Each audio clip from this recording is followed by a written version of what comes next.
مساء الخير عليكم واهلا بكم في لايف جديد وتحليل جديد للجلسة اليومية النهاردة بتاريخ 22 ابريل 2021 ولايف مميز جدا، وهو ان شاء الله لتغطية قرارات البنك المركزي الأوروبي. عندنا ان شاء الله خلال ربع ساعة قرار نسبة الفائدة على اليورو، وبعدها ان شاء الله ب 45 دقيقة يعني كمان ساعة من دلوقتي هنبدأ نشوف اجتماع او المؤتمر الصحفي للبنك المركزي الأوروبي برئاسة كريستين لاجارد، وهنبدأ نشوف ماذا سيحدث في هذا الاجتماع. طبعا قبل ما نبدأ ناخد القرار أو نتابع الاجتماع إن شاء الله كالعادة هنتكلم سريعا عن أهم ما نتوقعه وكيف سيؤثر ذلك على تداولات اليورو، وكالعادة ودائما وأبدا هنتحدث عن التحليل الفني وماذا يقول التحليل الفني. رجاء ابقوا معنا.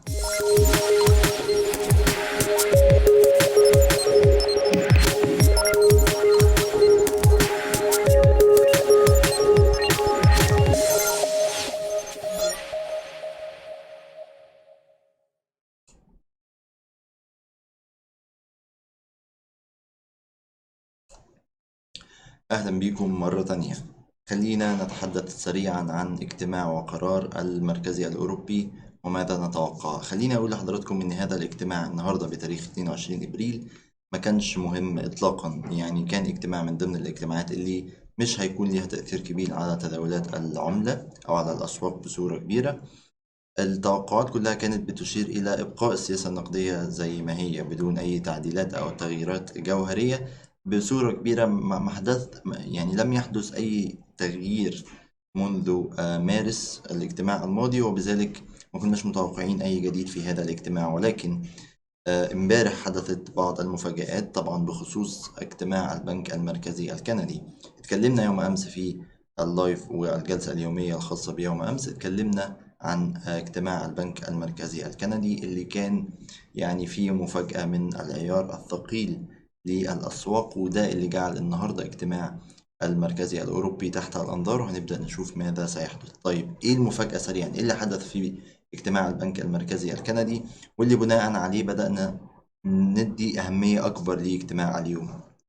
امبارح البنك المركزي الكندي زي ما اتكلمنا فعلا خفض وتيرة أو برنامج شراء الأصول الأسبوعية من 4 مليار دولار إلى 3 مليار دولار، وده كنا قايلين إن هو متوقع.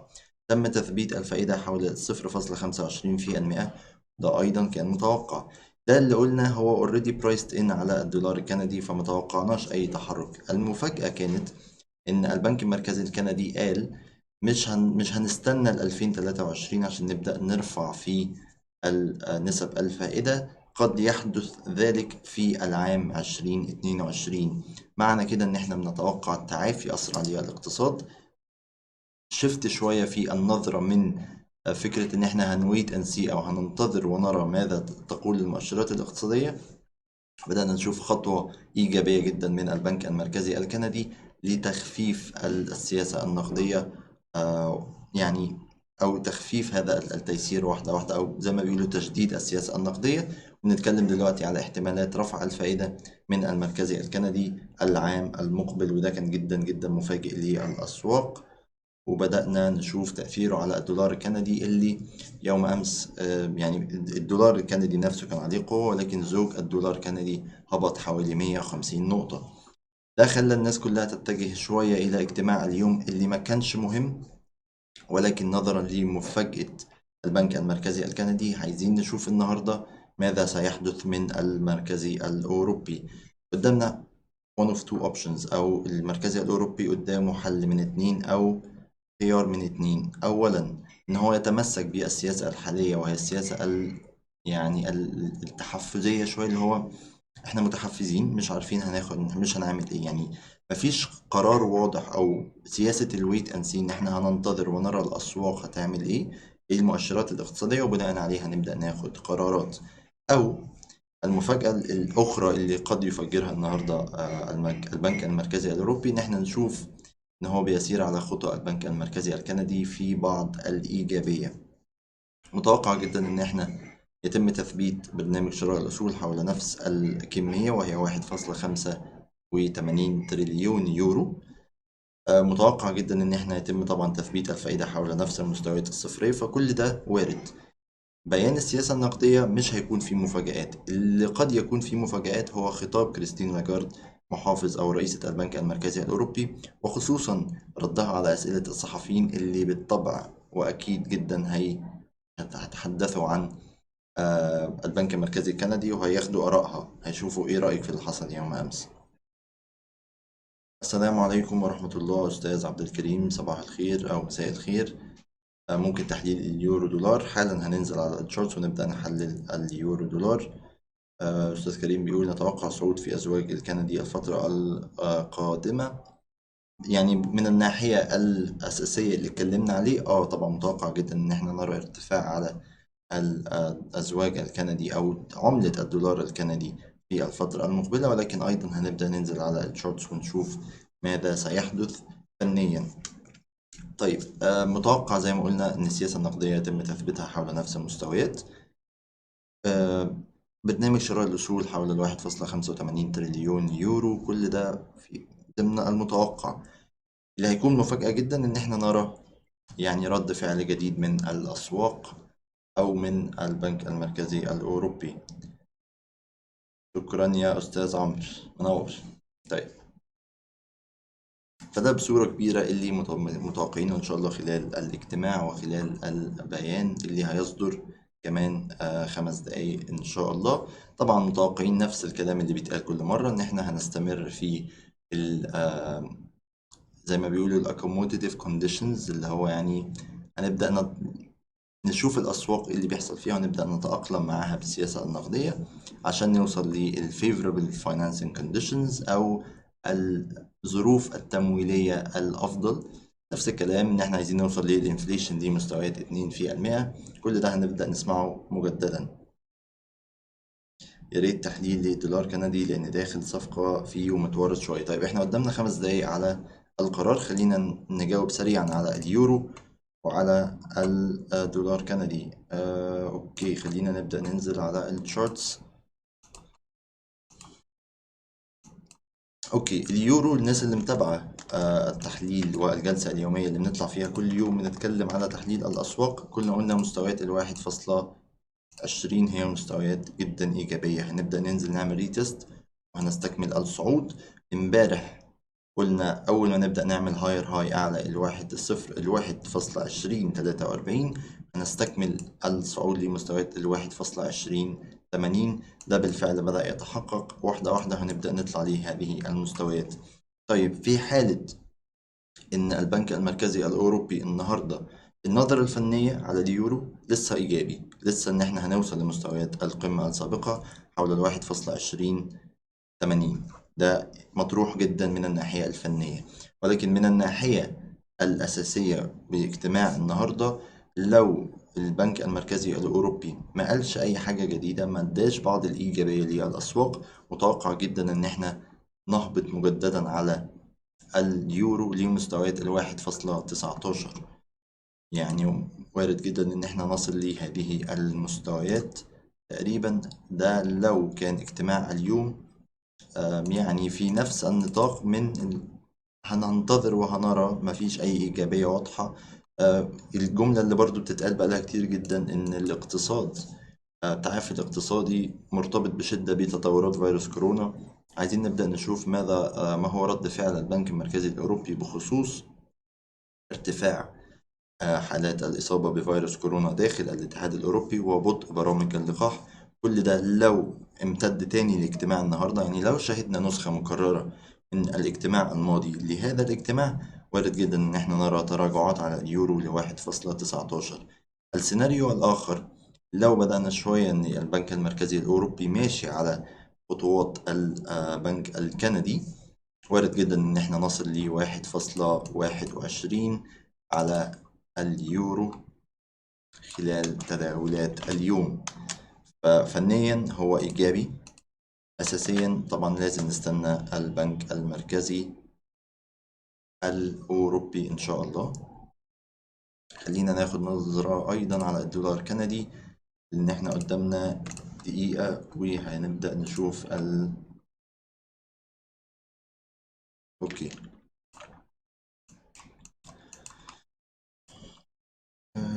داخل في صفقة ومتورط شوية. طب كويس انك ما قلتش ايه هي الصفقة اللي حضرتك متورط فيها.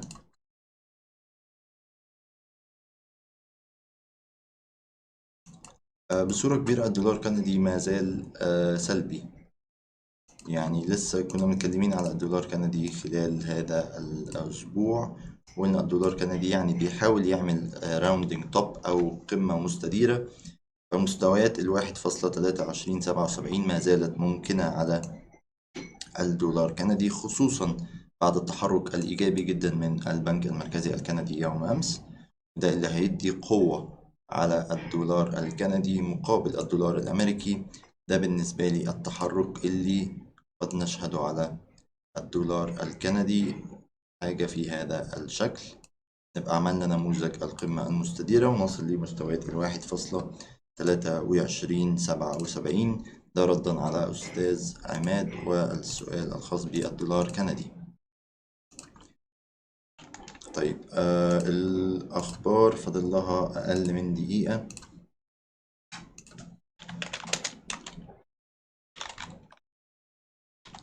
عايزين نجيب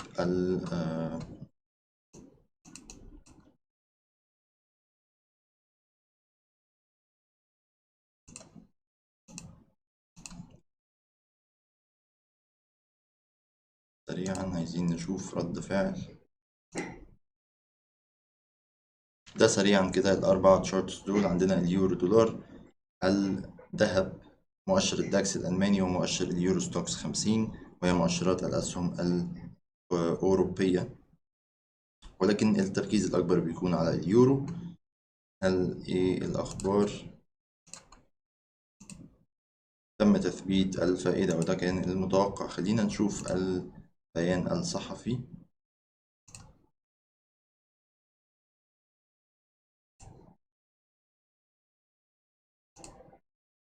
22 إبريل. أوكي. طيب سريعا عايزين ناخد نظرة على أهم النقاط التي وردت. العفو يا أستاذ عماد.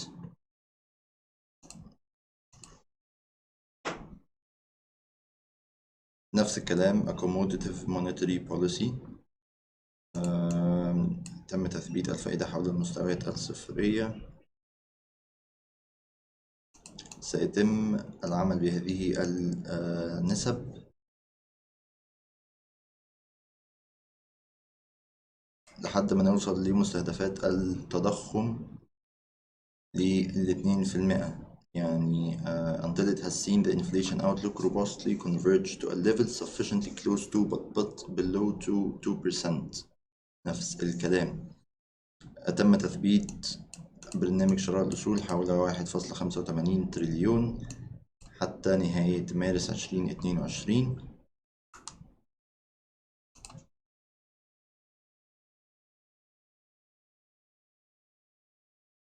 يعني مفيش جديد في البيان الصحفي. معظم الكلام هو اللي قلنا هنشوفه، ومعظم الكلام هو المتوقع.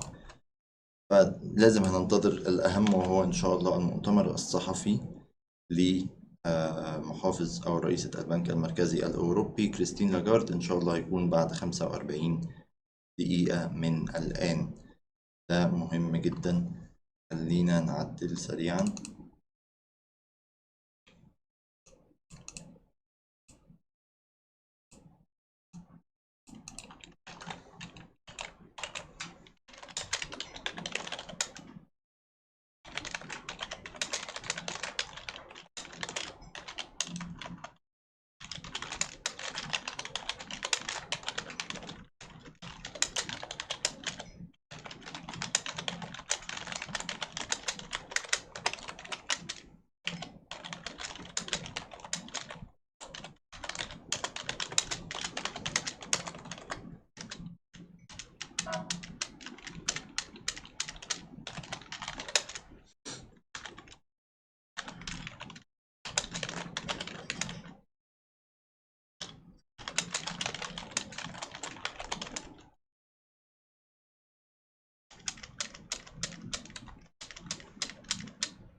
كده عدلنا الأخبار عشان لو حد لسه داخل اللايف يكون متابع معانا. أوكي، احنا قدامنا يا شباب إن شاء الله حوالي 40 دقيقة للمؤتمر الصحفي.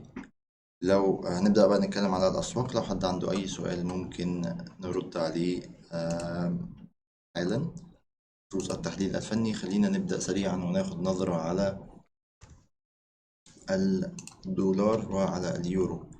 اليورو يعني وقت الخبر مفيش تحرك حدث بصورة كبيرة، لأن ده اللي كان متوقع وده اللي الأسعار والأسواق اوريدي مسعراه، وهو الحفاظ على نفس السياسة النقدية. مؤشر الدولار الأمريكي اتكلمنا خلال الأسبوع الماضي حول مستويات 91.30. قلنا هنطلع نعمل ريتست وإن شاء الله هنبدأ ننزل من هذه المستويات. كنا مستنيين قاع أقل من القاع حول 31.13. تم تحقيق قاع جديد حاليا، يعني وصلنا للو جديد، انتهينا من التصحيح، وإن شاء الله مستويات 90.85 هي مستويات جدا متوقعة على المؤشر الخاص بالدولار الأمريكي في الفترة المقبلة. فالدولار الأمريكي لسه ما زال في مرحلة السيناريو المتوقع اللي كنا حاطينه تقريبا من بداية هذا الأسبوع. متوقع جدا إن احنا نستهدف مستويات 90.85، إلا إذا كان يعني للمركزي الأوروبي رأي آخر وبدأنا نشوف مفاجأة من أي نوع.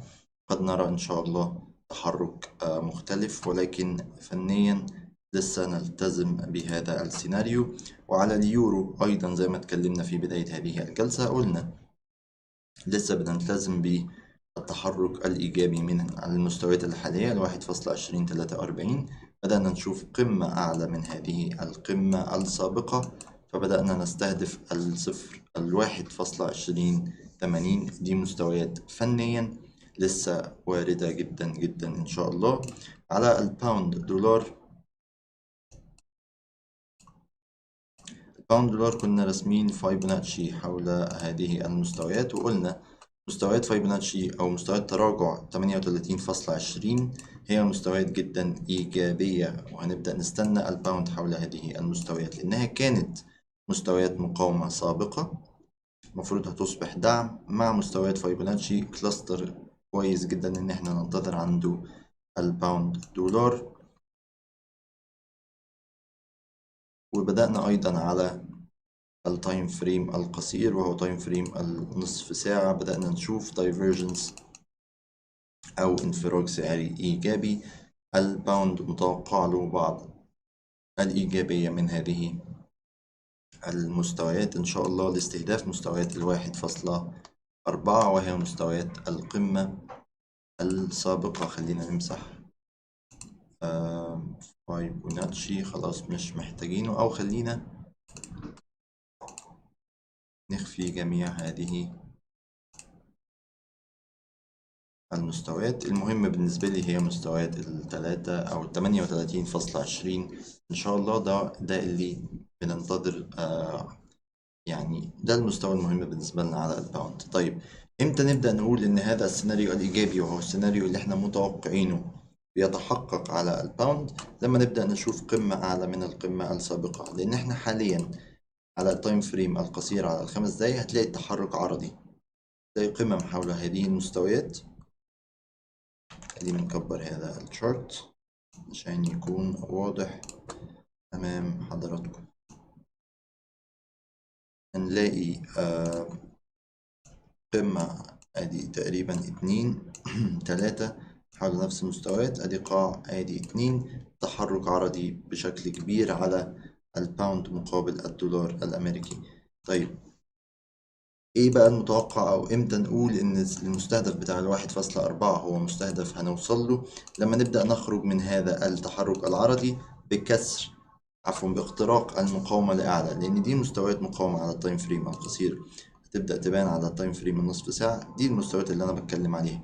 وانس إن احنا نطلع من هذه المستويات، التداول العرضي ده ينتهي لأعلى، نخترق المقاومة، يبقى بنحقق قمة أعلى من القمم السابقة، نبدأ نفكر في شراء الباوند لاستهداف مستويات 1.40 إن شاء الله. ولكن طول ما احنا في هذا التداول العرضي ممكن نتداول بشكل عرضي على التايم فريم القصير وهو الخمس دقايق لا أكثر ولا أقل، لأن وارد جدا يعني إن احنا يحدث العكس تماما لأي مفاجأة في الأسواق ونلاقي كسر دي مستويات 38.20، نعمل قاع جديد ونبدأ نستكمل الهبوط. ده برضو سيناريو وارد.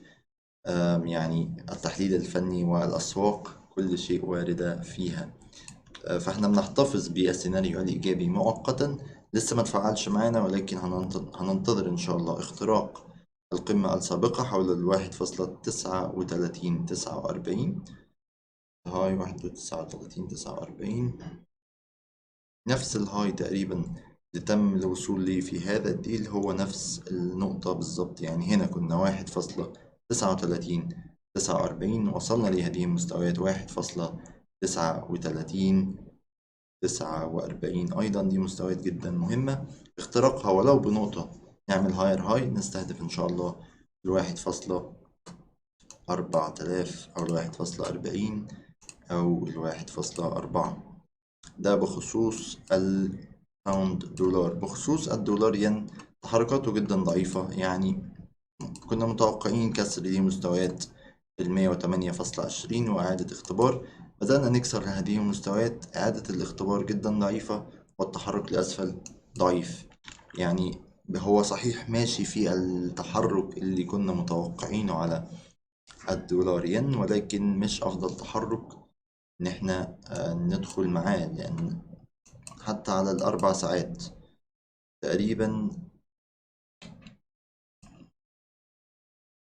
بقالنا 10 شموع على التايم فريم الأربع ساعات بنتحرك في هذا النطاق، لا أكثر ولا أقل. شمع صعود شمع هبوط، موضوع جدا بائس على الدولار ين، فهو مش أفضل حاجة نتداول عليها في هذه الفترة، مجرد للمتابعة.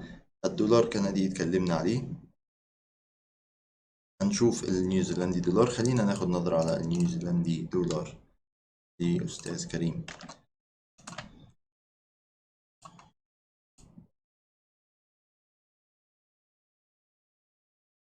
النيوزيلندي دولار على التايم فريم الكبير تحرك عرضي.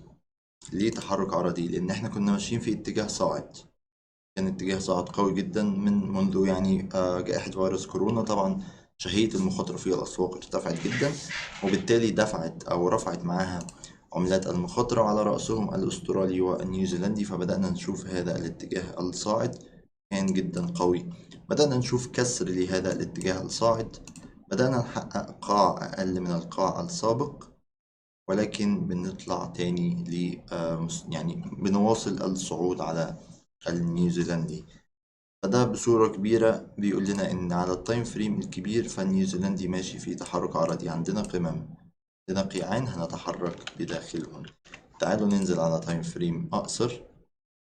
طبعا هنشوف الذهب، لازم نتكلم على الذهب، مفيش جلسة يومية، احنا بنطلع كل يوم لازم نتكلم على الذهب، على الدولار، النفط والداو جونز بصورة كبيرة. دول بيدونا نظرة عن الأسواق. حاضر يا إبراهيم، هنرجع للذهب بعد النيوزيلندي. النيوزيلندي زي ما بنقول على على التايم فريم الكبير تحرك عرضي. ده بالنسبة لي هو التحرك العرضي على اليومي، وللأسف مش تحرك عرضي جيد، يعني مش حتى تحرك عرضي تقدر تتداول عليه. المستويات اللي كنا اتكلمنا عليها على نيوزيلندي هي هذه المستويات، 0.7270. ليه؟ هتكون مستويات إعادة اختبار لخط الاتجاه الصاعد، هنطلع تاني نعمل له ريتست، وهتكون مستويات القمة السابقة. طيب احنا كسرنا الاتجاه الصاعد، في حالة ان احنا هنتبنى السيناريو الهابط، فاحنا المفروض نطلع لهذه المستويات نعمل ريتست ونستكمل هبوط. ده سيناريو على النيوزيلندي. طيب السيناريو الآخر، لو عملنا هذا الشكل وتخطينا هذه القمة، يبقى هنطلع نختبر القمة الرئيسية، احنا ساعتها ماشيين في تحرك عرضي بهذا الشكل. هيكون عندك مقاومة، هيكون عندك دعم، نبدأ نتحرك عرضي على النيوزيلندي. فالنيوزيلندي بالنسبة لي مديني أكتر من سيناريو في الفترة الحالية. هو جيد، يعني تحركات النيوزيلندي بتكون جيدة، ولكن خلال هذه الفترة أنا مستني مستويات 0.7270 مش بعيدة، يعني مستويات مش بعيدة هنبدأ نوصل لها خلال الفترة المقبلة إن شاء الله. على التايم فريم القصير عندنا impulsive up، موجة للصعود، عندنا هذا الشكل. لما نبدأ نعمل قمة جديدة هنستهدف مباشرة 0.72 72 ولكن مع ذلك عندنا negative divergence، انفراج سعري سلبي على النيوزيلندي. ده بيخليني أكتر ميال مع سيناريو البيع من هذه المستويات، إن أنت لما بيكون عندك انفراج سعري سلبي بتدور على أقرب مقاومة وتفكر في البيع. صعود النيوزيلندي بالضعف اللي مبين على مؤشرات الزخم بيقول لك والله إن لو وصلنا لمستويات 0.7270 تكون مستويات جيدة لبيع الزوج ده على الأربع ساعات. وهنتابع إن شاء الله تحليل النيوزيلندي خلال الفترة المقبلة.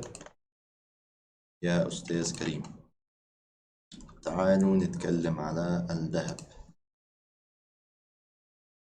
الذهب مش أحسن حاجة. اتكلمنا على الذهب خلال جلسة يوم أمس.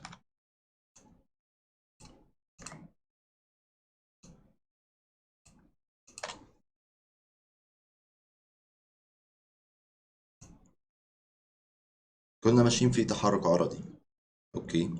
بدأنا نعمل قمة أعلى من القمة السابقة، تكون باينة على الأربع ساعات.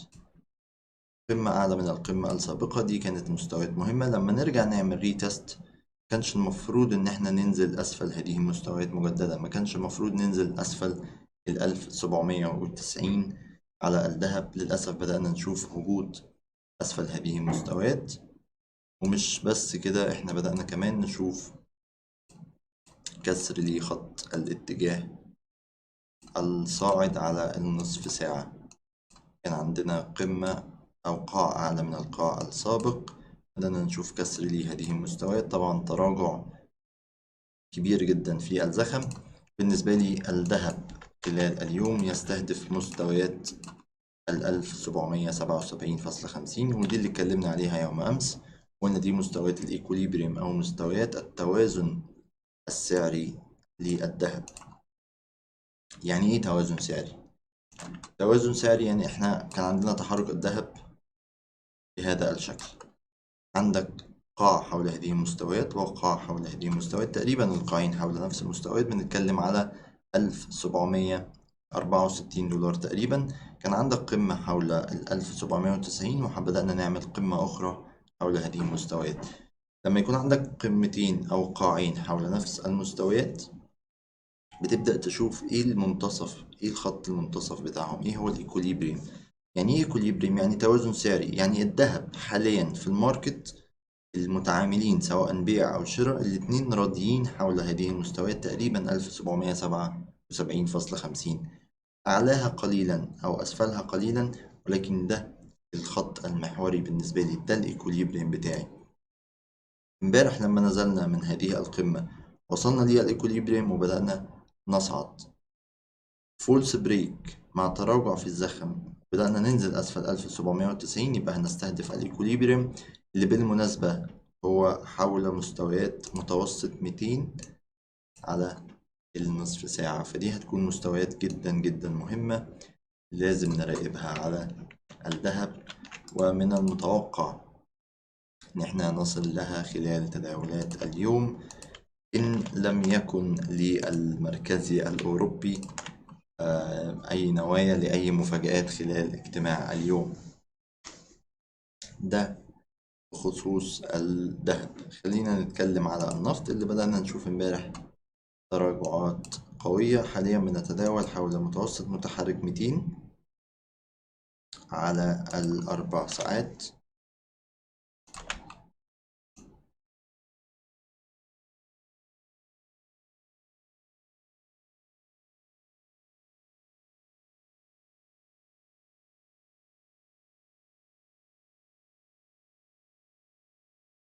النفط سلبي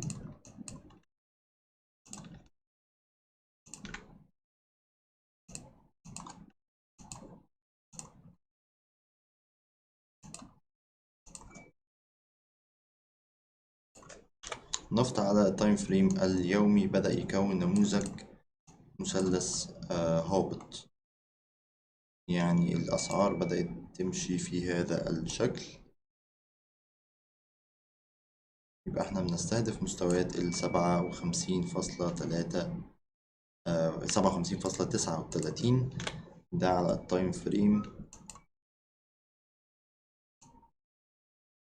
اليومي.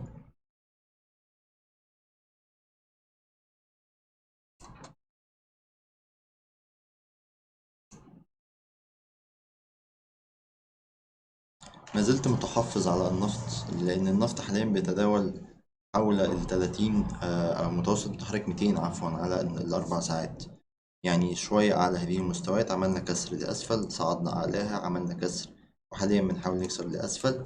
يعني بصورة كبيرة النفط بيتداول بشكل عرضي حول مستويات تقريبا 60 أو 61 دولار.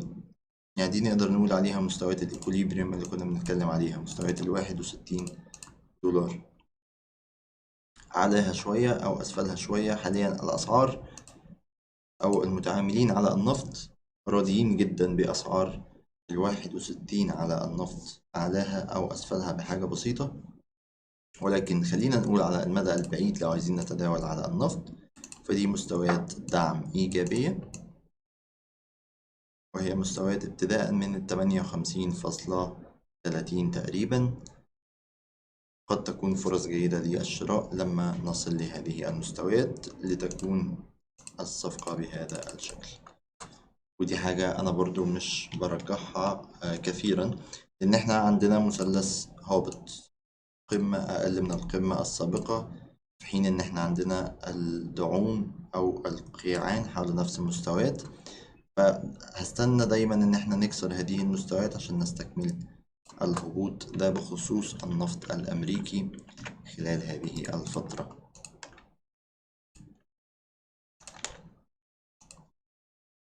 أخبار المركزي الأوروبي إمتى؟ وإيه الأخبار اللي ممكن تأثر على الذهب صعودا أو هبوطا؟ أخبار المركزي صدرت من ربع ساعة أو تلت ساعة. تثبيت الفائدة، تثبيت برنامج شراء الأصول، ده كان البيان الخاص بالسياسة النقدية الخاص بالبنك المركزي الأوروبي. ولكن إحنا لسه منتظرين كمان 25 دقيقة إن شاء الله المؤتمر الصحفي. المؤتمر الصحفي ده بتكون فيه رئيسة البنك المركزي الأوروبي كريستين لاجارد، بتطلع تتحدث وتقرأ البيان الخاص بالسياسة النقدية اللي اوريدي نزل على الموقع الخاص بيهم. وده بالنسبة لي مش مهم. المهم جدا بيكون أسئلة الصحفيين. بيكون في صحفيين طبعا من بلومبرج، من سكاي نيوز، من محطات ووكالات أنباء كبيرة، بيبدأوا يسألوا كريستين لاجارد عن توقعاتها للمستقبل. لو في حاجة مش واضحة بيسألوا فيها، فده بصورة كبيرة هو ده اللي الأسواق بتتوقعه النهاردة أو بتتطلع ليه، لأن هو ده اللي هيأثر على تداولات اليورو خلال اليوم إن شاء الله. فده مهم جدا إن احنا نتابعه، وهنتابعه إن شاء الله خلال اللايف النهاردة بعد 25 دقيقة من الآن.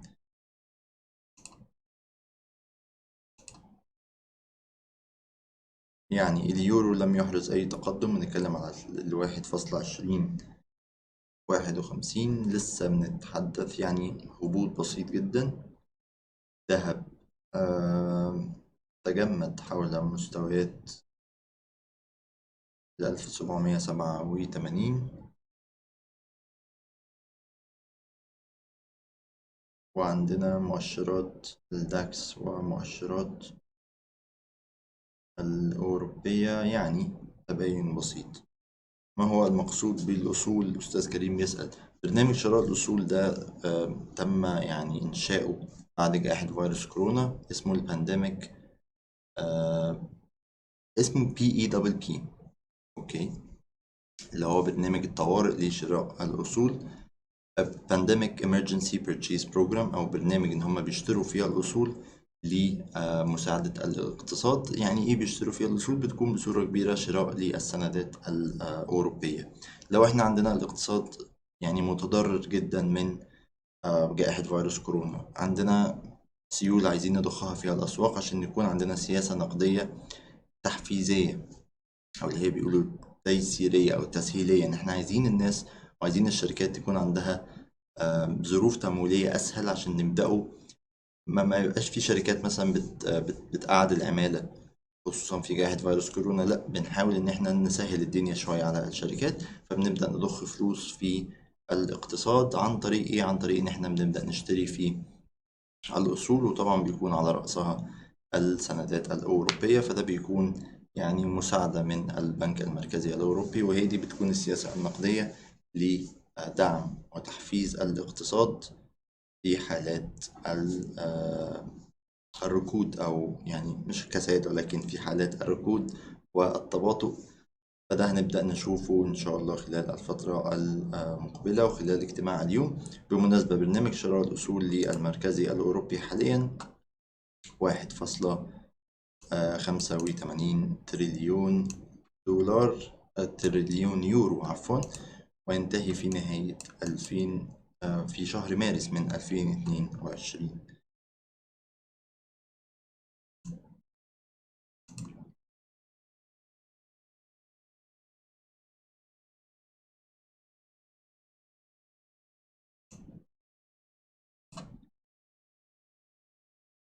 مفيش جديد في البيان. خلينا نبدأ نشوف هل اللايف الخاص بيهم موجود ولا لسه.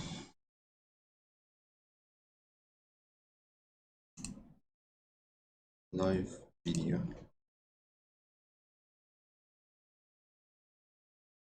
لسه.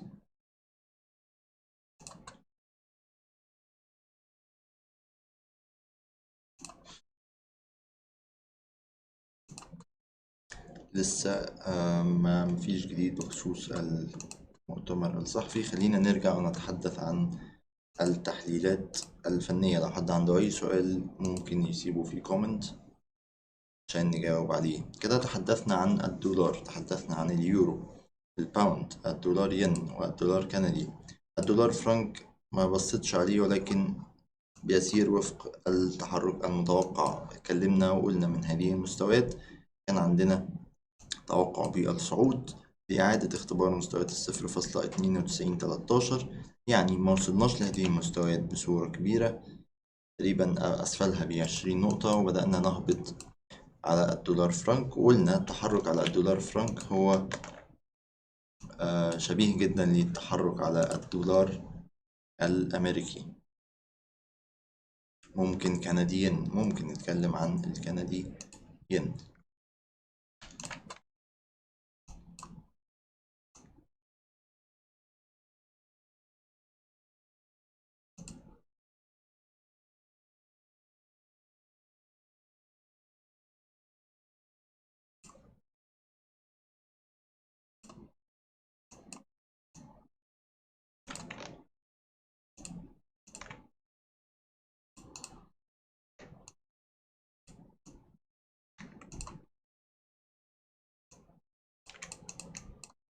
الكنديين عند مستويات مقاومة جدا مهمة على الأسبوعي، مستويات قمة 2018.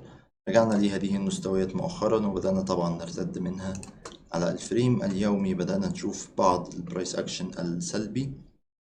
كان عندنا انفراج سعري سلبي على الفريم اليومي. يعني ايه انفراج سعري سلبي؟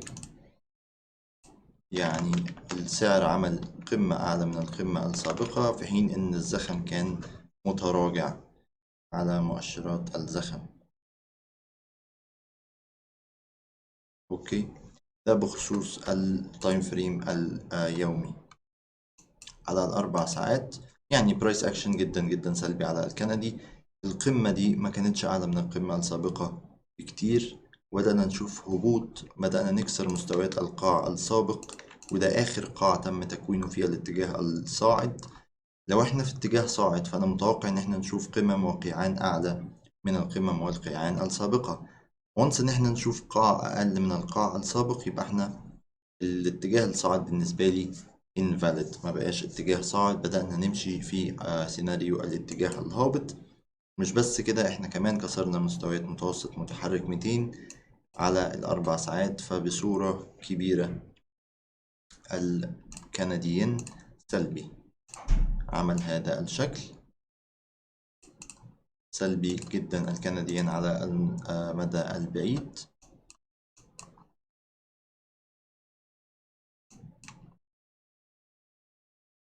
كام نقطة؟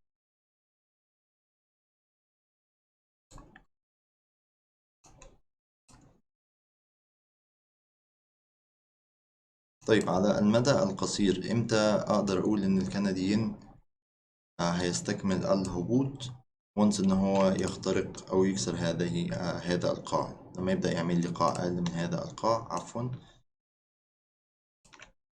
نبدأ نقول ان هو يستكمل الهبوط. طيب ليه برغم التحليل اللي احنا اتكلمنا عليه ده ان هو سلبي، طبعا وفقا للبرايس اكشن على اكتر من تايم فريم، ليه لسه بقول لازم يعمل لي قاع اقل من قاع؟ لان الصعود القوي اللي شفناه امبارح بسبب قرارات الكندي ده زي ما قلنا ده بيدي قوة للدولار الكندي خلال الفترة المقبلة. طيب معنى كده ان التحليل الفني بيقول هبوط والتحليل الاساسي والاخبار اللي صدرت امبارح بتقول صعود. امتى اتاكد ان فعلا التحليل الفني هو اللي هيكسب او ان احنا النظرة السلبية هي اللي هتستمر؟ لما يبدأ الحركة القوية اللي كانت مرتبطة بالأخبار تبدأ كلها تريفرس وترجع تاني ونعمل قاع أقل من قاع، يبقى الأسعار والأسواق بتتجاهل الإيجابية الخاصة بالأخبار. في السيناريو الآخر لو بدأنا نكون قمة أعلى من القمة السابقة وهي هذه المستويات عند 86.90، هبدأ أقول إن إحنا السيناريو الفني اللي اتكلمنا عليه بالهبوط غير متاح ونبدأ نستكمل الصعود. فبالنسبة لي على الأربع ساعات على الكنديين دي مستويات جدا جدا مهمة. 86.90 لأعلى، 85.42 لأسفل، دي اللي هتحدد تحركات الكنديين خلال الفترة المقبلة، وما بينهم هيكون تحرك عرضي. اخترقنا المقاومة، عملنا قمة أعلى من القمة السابقة، يبقى هنستهدف القمة الرئيسية حول 88 نقطة أو 88 ين ياباني. طيب لو كسرنا مستويات القاع نبدأ بقى نشوف مستهدفات الاتجاه الهابط، وهتكون أولى المستهدفات حول هذه المستويات تقريبا. فالكنديين تضارب، الفني بيقول حاجة أو الأساسي بيقول حاجة، فهننتظر برايس أكشن وهنمشي مع الاتجاه واللي هنشوفه إن شاء الله على الشارت.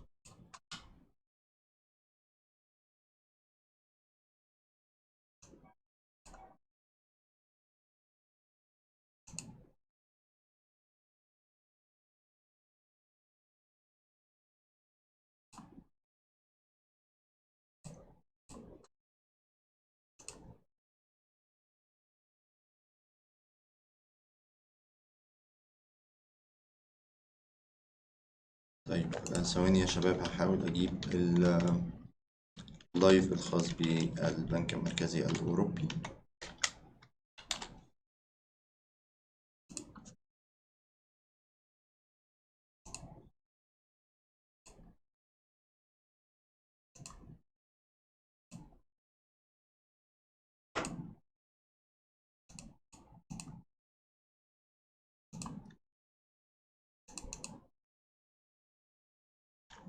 ولو حد عنده أي سؤال يا شباب ممكن يسيبه في كومنت دلوقتي وهنجاوب عليه قبل ابتداء إن شاء الله المؤتمر الصحفي.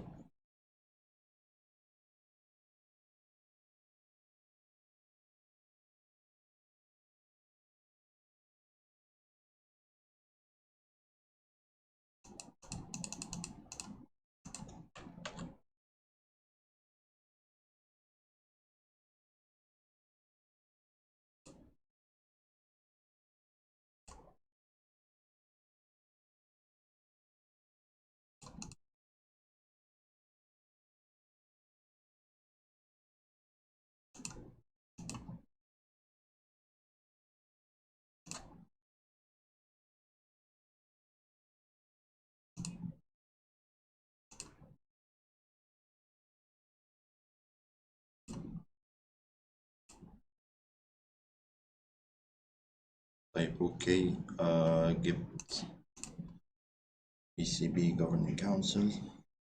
خلاص هو هيبدأ إن شاء الله في خلال 12 دقيقة من الآن، هتكون معانا تغطية خاصة بهذا الاجتماع. بالمناسبة إن شاء الله خلال الاجتماع، طبعا هو الاجتماع بيكون بالإنجلش، ولكن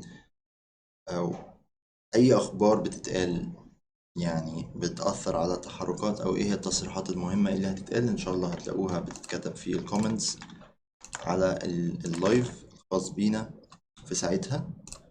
هيكون أيضا بهذا الشكل، يكون عندنا الشارتس، اليورو، الذهب، الداكس الألماني، وأيضا مؤشر الأسهم الأوروبية يورو ستوكس 50. نبدأ نتابع إن شاء الله تطورات المؤتمر الصحفي. طيب ما اتكلمناش على الداو جونز النهاردة، اللي بيتداول حول مستويات 34 ألف نقطة، اللي يعني تحركاته جدا جدا مش لذيذة، مش أحسن تحركات، لأن احنا اتكلمنا امبارح وقلنا على الأربع ساعات كسرنا مستويات الحد السفلي للقناة السعرية الصاعدة، توقعنا استمرار للهبوط، ولكن بدأنا نشوف انعكاس لهذه السيكولوجي، وبدأنا نصعد تاني صعود حتى بقوة لاستهداف هذه المستويات، وهي مستويات القمم على التايم فريم النصف ساعة.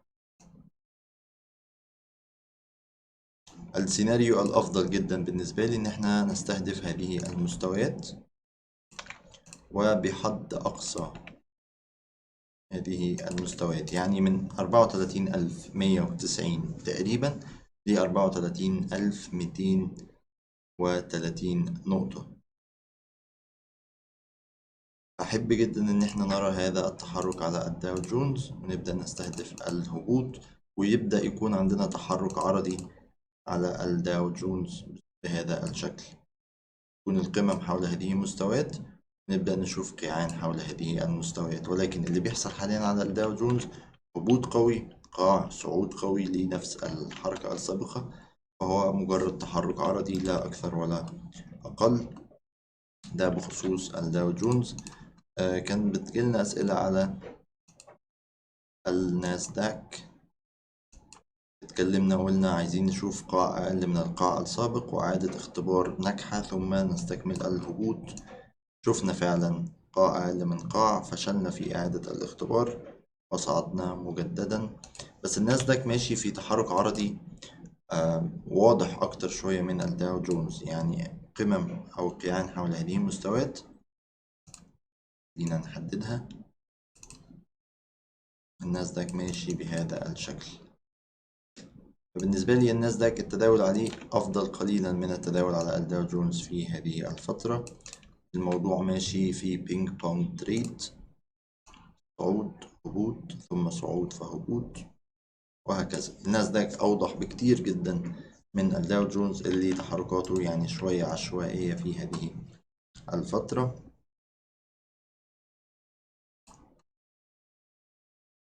العوائد على السندات الأمريكية يعني بشكل عام هابط.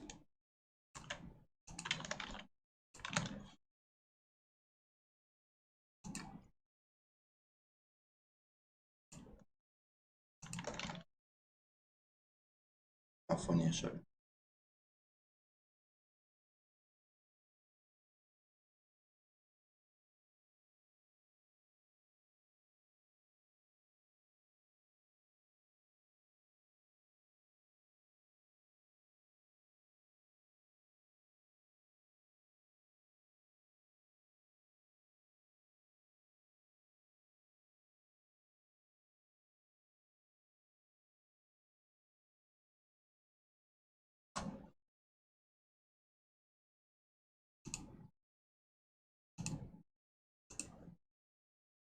خلينا نشوف لو في كومنتات.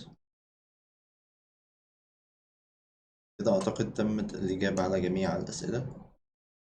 الذهب الكندي، الدولار كندي، نيوزيلندي دولار، الذهب تاني كنديين.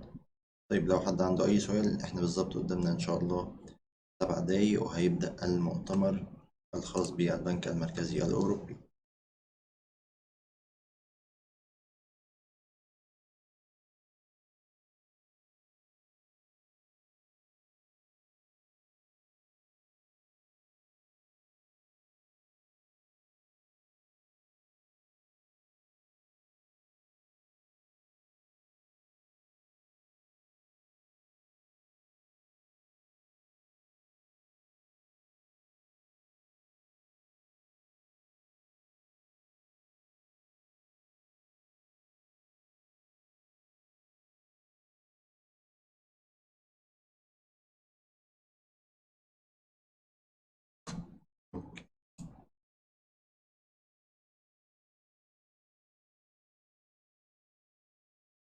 آه 5 دقايق إن شاء الله ويبدأ المؤتمر الصحفي.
طيب اوكي، فاضل خلاص ان شاء الله يا شباب دقيقتين ويبدأ المؤتمر الصحفي. زي ما قلنا ان شاء الله خلال المؤتمر الصحفي اي تصريحات هامة يتم ذكرها هيتم ان شاء الله كتابتها في كومنت على البث المباشر، فمهم جدا ان انتوا تتابعوا الكومنتات ان شاء الله. وايضا بعد البث المباشر هنرجع سريعا كده في دقيقتين او يعني 5 دقايق نتحدث عن اهم ما تم ذكره وما هو المتوقع خلال الفترة المقبلة. نكون كده إن شاء الله يعني اتكلمنا على المؤتمر الصحفي، حضرنا المؤتمر الصحفي وعقبنا عليه بصورة سريعة، وهنبدأ نشوف كيف ستؤثر ذلك على التحركات خلال الفترة المقبلة. يعني نقدر نشوف الذهب بدأ شوية يتحرك، اليورو ماشي في تحرك عرضي 5 نقط ما بين 1.2050 و1.2045 تقريبا، تحركات جدا ضعيفة على الأسواق حاليا. ولكن خلينا نتابع ماذا سيحدث إن شاء الله خلال البث المباشر للمؤتمر الصحفي.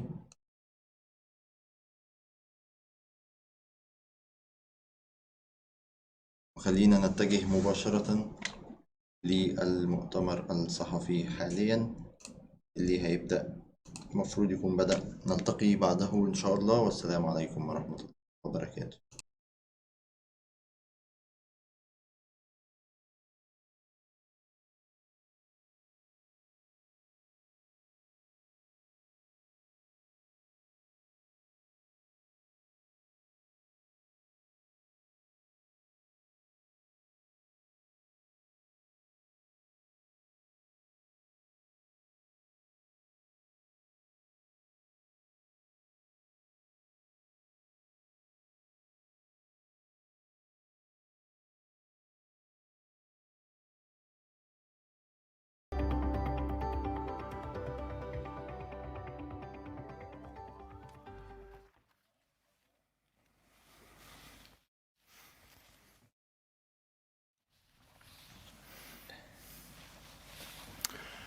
Ladies and gentlemen, good afternoon and welcome to the press conference after the ECB Governing Council. I'm joined here on stage by ECB President Christine Lagarde and by ECB Vice President Luis de Guindos. As always, President Lagarde will start with the introductory statement, and afterwards they will answer questions that you may have to them. President Lagarde, please. Thank you very much. So, ladies and gentlemen, the Vice President and I are very pleased to welcome you to our press conference. We will now report on the outcome of the meeting of the Governing Council. While the recovery in global demand and the sizable fiscal stimulus are supporting global and euro area activity, the near-term economic outlook remains clouded by uncertainty about the resurgence of the pandemic and the rollout of vaccination campaigns.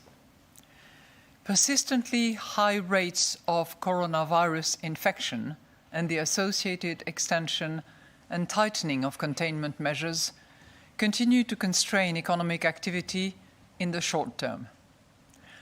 Looking ahead, progress with vaccination campaigns and the envisaged gradual relaxation of containment measures underpin the expectation of a firm rebound in economic activity in the course of 2021.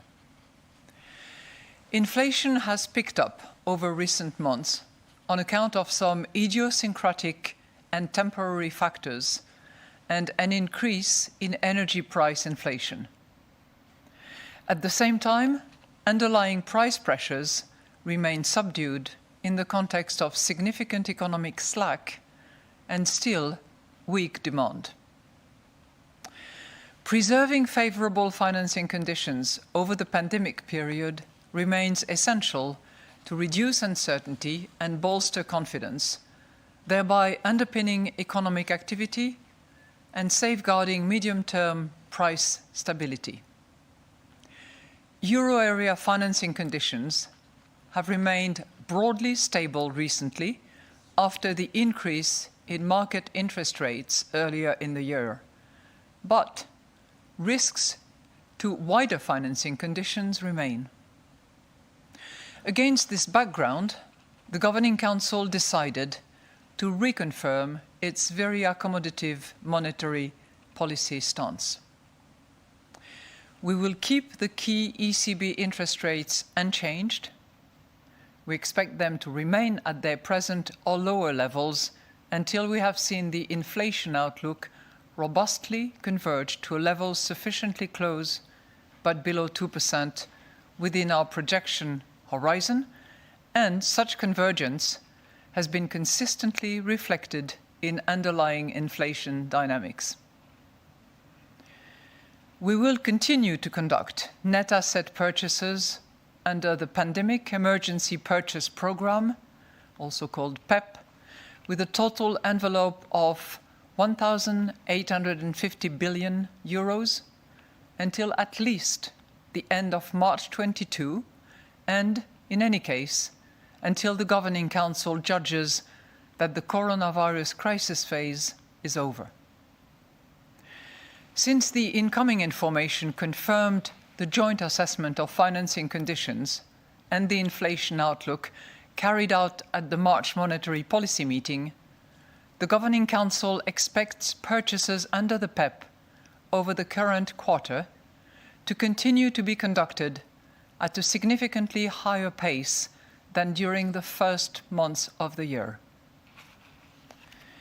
We will purchase flexibly according to market conditions and with a view to preventing a tightening of financing conditions that is inconsistent with countering the downward impact of the pandemic on the projected path of inflation.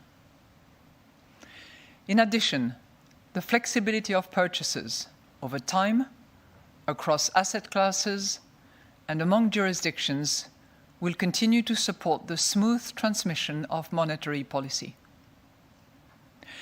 If favorable financing conditions can be maintained with asset purchase flows that do not exhaust the envelope over the net purchase horizon of the PEP, the envelope need not be used in full.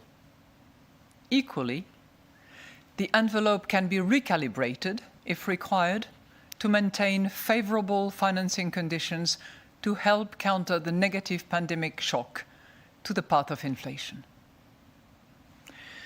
We will continue to reinvest the principal payments from maturing securities purchased under the PEP until at least the end of 2023. In any case, the future roll-off of the PEP portfolio will be managed to avoid interference with the appropriate monetary policy stance.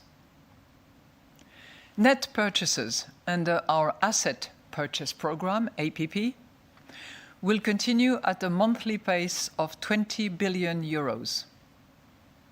We continue to expect monthly net asset purchases under the APP to run for as long as necessary to reinforce the accommodative impact of our policy rates and to end shortly before we start raising the key ECB interest rates.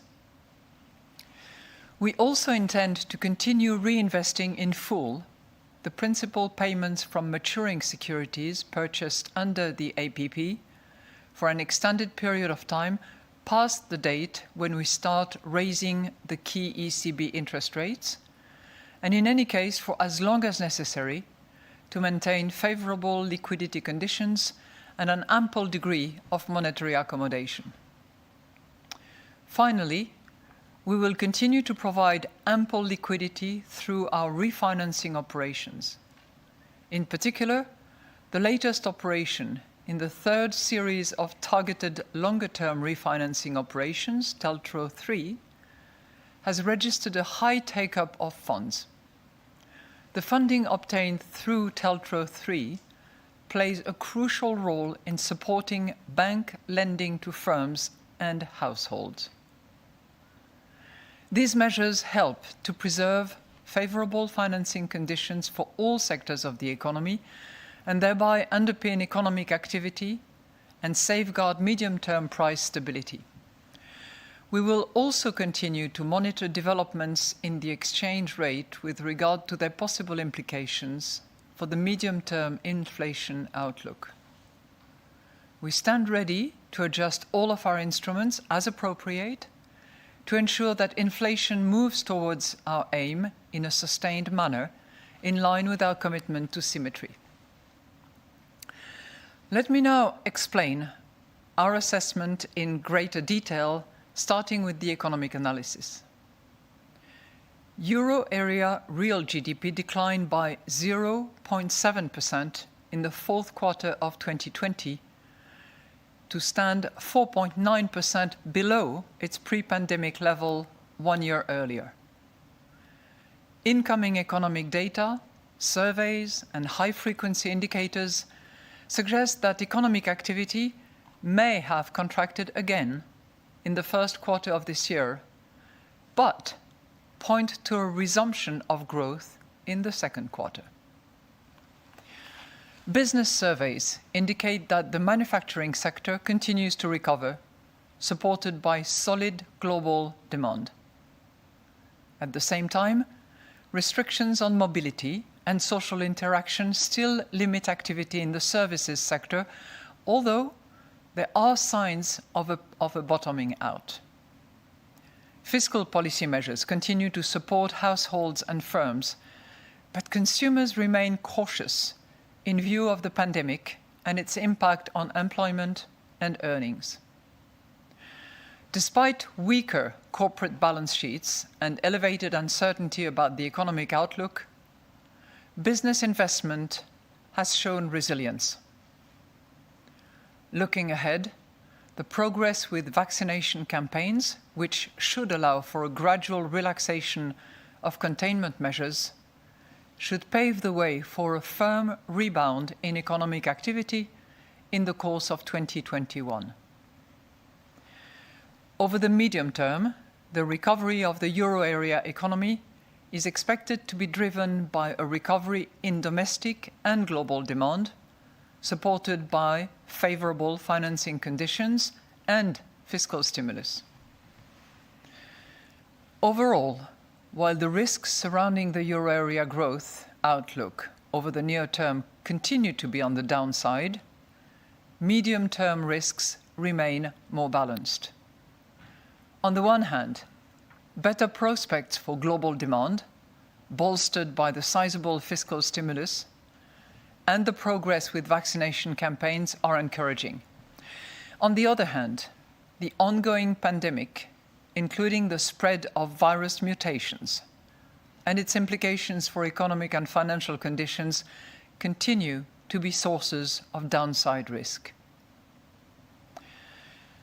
Euro area annual inflation increased to 1.3% in March 21 from 0.9% in February, on account of a strong increase in energy price inflation that reflected both a sizable upward base effect and a month-on-month increase. This increase more than offset decreases in food price inflation and in HICP inflation, excluding energy and food. Headline inflation is likely to increase further in the coming months, but some volatility is expected throughout the year, reflecting the changing dynamics of idiosyncratic and temporary factors. These factors can be expected to fade out of annual inflation rates early next year. Underlying price pressures are expected to increase somewhat this year, owing to short-term supply constraints and the recovery in domestic demand, although they remain subdued overall, in part reflecting low wage pressures in the context of economic slack and the appreciation of the euro exchange rate. Once the impact of the pandemic fades, the unwinding of the high level of slack, supported by accommodative fiscal and monetary policies, will contribute to a gradual increase in inflation over the medium term. Survey-based measures and market-based indicators of longer-term inflation expectations remain at subdued levels, although market-based indicators have continued their gradual increase. Turning to the monetary analysis, the annual growth rate of broad money stood at 12.3% in February 2021, after 12.5% in January. Strong money growth continued to be supported by the ongoing asset purchases by the euro system as the largest source of money creation. The narrow monetary aggregate M1 has remained the main contributor to broad money growth, consistent with a still heightened preference for liquidity in the money-holding sector and a low opportunity cost of holding the most liquid forms of money. Overall, lending to the private sector remained broadly unchanged. The monthly lending flow to non-financial corporations showed a modest pickup in February compared with the previous month.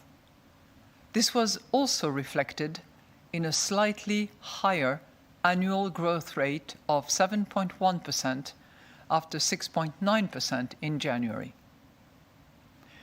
Monthly lending flows to households continued to be solid, with the annual growth rate of loans to households remaining unchanged at 3% in February.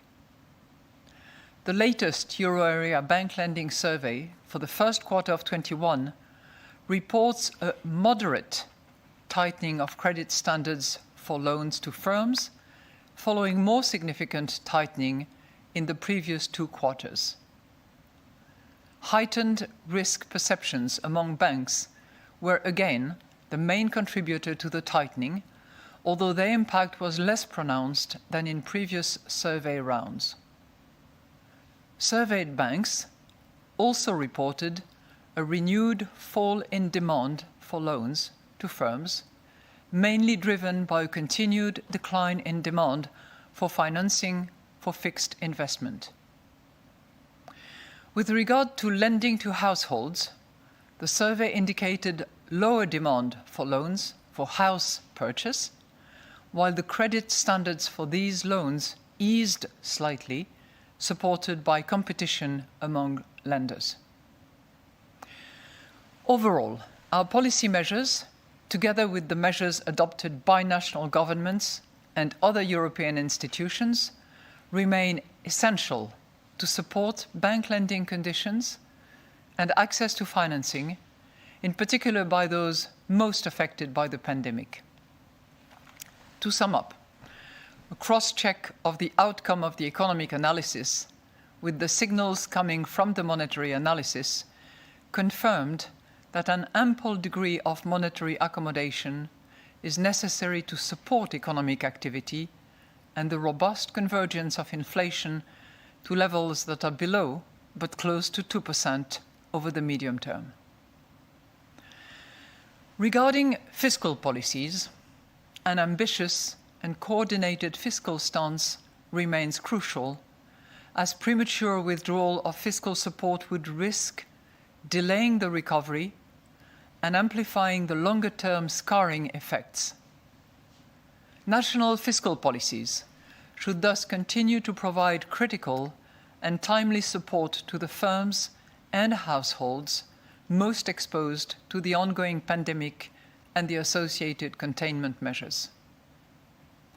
At the same time, fiscal measures taken in response to the pandemic emergency should, as much as possible, remain temporary and targeted in nature to address vulnerabilities effectively and to support a swift recovery of the euro area economy. The 3 safety nets endorsed by the European Council for workers, businesses, and governments provide important funding support. The Governing Council reiterates the key role of the Next Generation EU package and the urgency of it becoming operational without delay. It calls on Member States to ensure a timely ratification of the own resources decision, to finalize their recovery and resilience plans promptly, and to deploy the funds for productive public spending accompanied by productivity-enhancing structural policies. This would allow the Next Generation EU programme to contribute to a faster, stronger, and more uniform recovery, and would increase economic resilience and the growth potential of member states' economies, thereby supporting the effectiveness of monetary policy in the euro area. Such structural policies are particularly important in improving economic structures and institutions and in accelerating the green and digital transitions. We now stand ready to take your questions. Thank you very much, President Lagarde. And today, the first question goes to Luke Heighton of Market News International, MNI. Luke, please, over to you. Good afternoon, President Lagarde. Can you hear me okay? Yes, very well. Excellent, thank you. Two questions, if I may. Firstly, I'd be interested to hear whether you think the outlook is improving sufficiently, as your colleagues Mr. Knott and Mr. Holtzman have suggested, to consider slowing the pace of PEP purchases from the third quarter of this year, and whether this was something that was discussed at today's meeting. And then secondly, I'd be interested to know whether the move higher in the euro in the last couple of weeks to levels above 120 was also raised in the meeting in the context of wanting to prevent a premature tightening of financial conditions. Thank you. Well, thank you very much for your question, and really it gives me a chance to go back to the key part of our deliberations, which has to do with really taking a good look at the economic situation, both from a growth perspective, from an inflation perspective, from the financing terms that are available in the context of forming our joint assessment. So, in terms of outlook, it's very much on the one hand, on the other hand situation, because there are clearly signs of improvement that are coming from, essentially an improvement in the rollout of the vaccination plans in most euro area countries. That's on the one hand. On the other hand, we are clearly seeing continued contagion, continued pressure put upon some of the economic sectors as well as the health sectors. And equally, also on the sort of more negative side of things, we are seeing the risk of potential evolution of the virus, variants that can constitute a threat. And we still have this overall environment of uncertainty about the economic situations that really surround the near-term outlook. And I think it is very much reflected in the consumer's behavior. Because when you look at the retail sales, for instance, they rose in February, but they remain certainly well below the pre-pandemic level and well below the fourth quarter of 2020. That's an indication of consumer confidence. On the other hand, you have now a service sector that seems to be bottoming out, which is still in contractionary territory. The PMI on services is, if I recall, at 49.6, so short of the 50, but heading in the right direction. And let's not forget that this was the sector that was most affected by the economic recession. So it's very much, as I said, on the one hand, on the other hand. That's for the economic outlook. If we look now at the risk assessment that we always conduct as well, we still have the same risk assessment as we had back in March. We still see near-term risks tilted to the downside, and we still see medium-term risks much more balanced. So overall, everything that we have looked at in terms of high-frequency indicators, latest information, data, surveys, really confirm the projection that we had back in March. That's on all accounts, and in terms of inflation numbers, we're also on the same page as we were with our projections back in March. So that's against that background that we conduct our joint assessment. Now, you asked me a second question, which had to do with the appreciation of the euro. We do not target any kind of exchange rate, but we monitor very carefully exchange rate and variations, because clearly that can have a downside impact on prices, and we are very attentive to that. Thank you. Thank you very much. And the next question goes to Isabella Bufacchi of Il Sole 24 Ore. Isabella, please. Yes, hello, and thank you for the opportunity. President Lagarde, I have two questions. The first question is, again, on the PEP purchases. The Governing Council, as you said, expects over the current quarter PEP purchases to continue to be conducted at a significantly higher pace during the first quarter of this year. And my question is, what is your assessment of this decision so far? That is, are financing conditions at the moment as favorable as the Governing Council would like them to be? And my second question is on a possible link between the Next Generation EU and monetary policy. As you mentioned, that the Governing Council has reiterated the key role of Next Generation EU and the importance of coming without delay. So can we assume that a long delay of Next Generation EU or a premature fiscal tightening by EU members could lead to longer, ample accommodation by the ECB? Thank you. Well, thank you very much. I'll take your second question first, because really it's a case of everybody having to do their job and everybody having to comply with their respective mandate. Our mandate is price stability, and we are riveted to the aim that we have under the circumstances.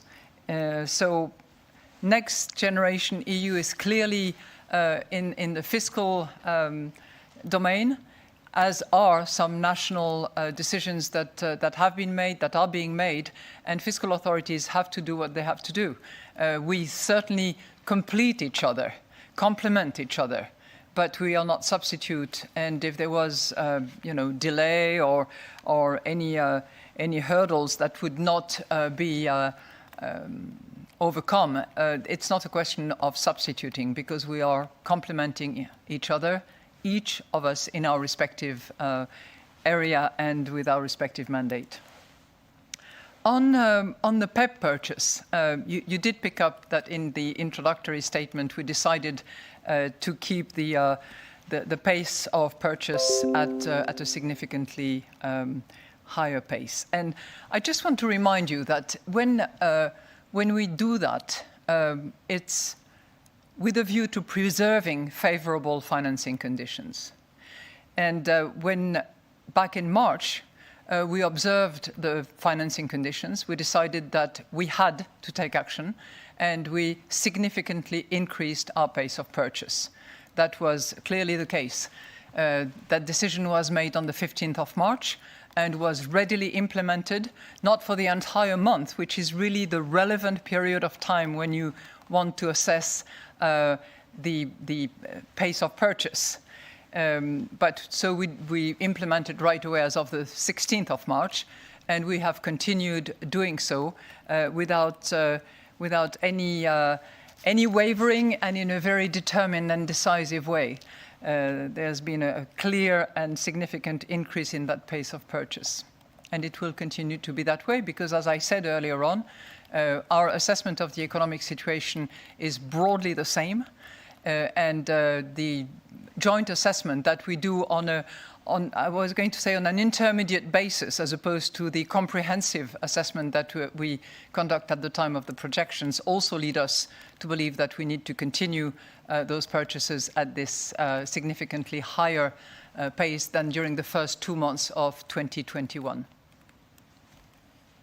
Thank you. And the next question goes to Carolyn Look of Bloomberg News. Carolyn, please. Hi, good afternoon, President Lagarde. Good afternoon. First of all, I just wanted to follow up, first of all, on one of the previous questions about a gradual phasing out of PEP purchases in the third quarter. I'd like to know what the ECB would need to see in order for it to return to its normal pace of purchases. Would this be a confirmation of the economic outlook that you saw in March, as your colleague Klaas Knot suggested in a recent interview, or would you need to see an upward revision to your forecasts or an end to restrictions? What can you tell us about that?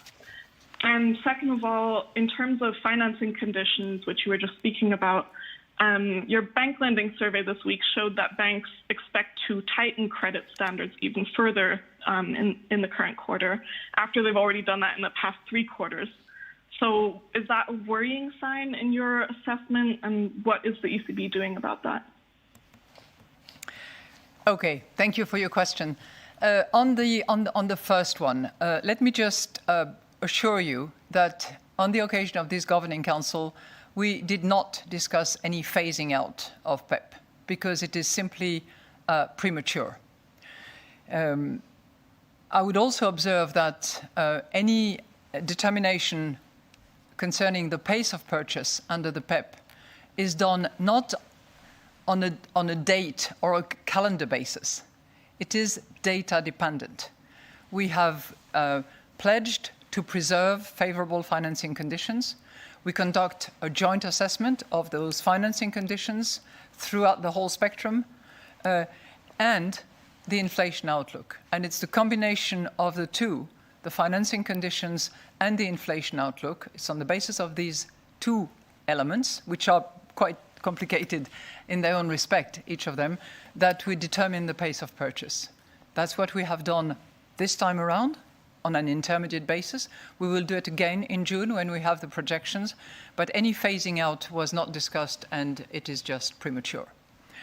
On the bank lending survey, I would just remind you that, I think it's mentioned very clearly in the introductory statement, that loans in volume numbers have actually slightly increased over the last quarter, and that is for the non-financial corporate sector, and has remained roughly the same for the households. That's, of course,